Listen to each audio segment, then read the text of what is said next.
Office of Employment Services received it. And that's part of my anxiety right now, not knowing they're not returning my phone calls and let me know that they even received it. So now I think my stuff is just hanging around the World Wide Web somewhere. Hoping his unemployment check arrives and that he's not a victim of identity theft in the meantime.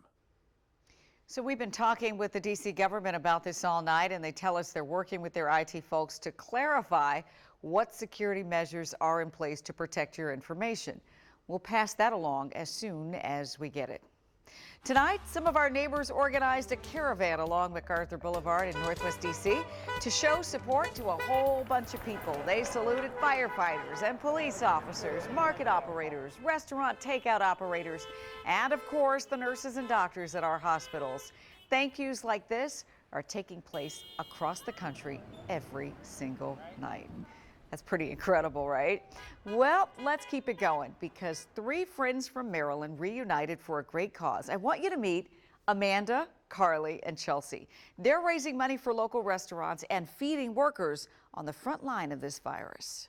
I'm doing it for all the amazing RNs that I hope to become one day. Amanda's studying to be a nurse at NYU. I really want to give back to my community in a way that I feel is best. Chelsea works in real estate investment. We're fortunate enough to be able to make a difference in our community. And Carly is studying law at American University. These young women grew up in Maryland and became friends at Bullis High School in Potomac, Maryland. They recently rekindled those ties to make a difference during these difficult times. I knew that the only people who could, actually make this happen that I wanted by my side were Carly and Chelsea. So the group launched Fuel the Fight DC, a grassroots fundraising effort. And it's pretty simple. People donate money to their GoFundMe campaign, Fuel the Fight DC. Then they buy food from local restaurants, and it's sent to medical workers and emergency responders. The little things that we can do for the doctors and nurses to alleviate some of the stress of having to not only provide medical care, but to be a support system for their patients as well. It's a small thing for us to do that makes a really big difference. Being able to see the pictures of the nurses smiling with the food means a lot. I do not have the courage to be able to be fighting coronavirus right now front on. And so I think the next best thing is to support those people. So I think we're doing the best that we can. And so I think it's been pretty special. There's also something about this pandemic that's bringing out the best in people. And I think that's what Fuel the Fight DC and Fuel the Fight as a whole represents. Now, your WUSA 9 weather forecast, sponsored by Cox.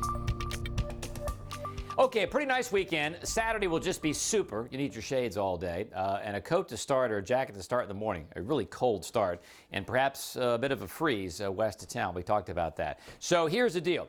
Temperatures will still be cool, but pure sunshine on Saturday. Sunday will be warmer. I think showers in the evening or early nighttime hours. But even Sunday, Easter, you can still get out and clear your head. And then heavy rain and strong storms are possible Sunday night and into early Monday morning. We're going to monitor that for a possible yellow weather alert. So here we go. In detail, sunshine, 63 tomorrow, 68 on Sunday. And again, clouds come in. And some showers are possible by evening with the activity becoming rather heavy overnight. So here are the temps. 63 tomorrow, upper 60s Sunday. Look at that. We may be 80 on Monday, but then we fall again. We're back in the low 60s Tuesday, and then we're back in the low 50s on Wednesday, with a cold rain. And I mean a cold, almost March-like rain, not April. So here we go. This is tomorrow morning, temps in the 30s, winds in check. Enough of a wind chill, though, to be in the 20s if you're out early tomorrow morning. 9:30. Temperatures are in the 40s pretty much across the board. Pure sun. Not seeing a cloud anywhere. By lunchtime, we're in the 50s again. We'll be in the low 60s by evening, especially D.C. south toward Fredericksburg. Our friends up in Hagerstown and Frederick probably holding in the upper 50s tomorrow. So some of the burbs will hold in the upper 50s tomorrow. And then by Saturday night, not nearly as cool. Notice the winds are starting to move out of the south. Temperatures low 50s by Saturday night at this time and upper 40s in the burbs. That's not bad.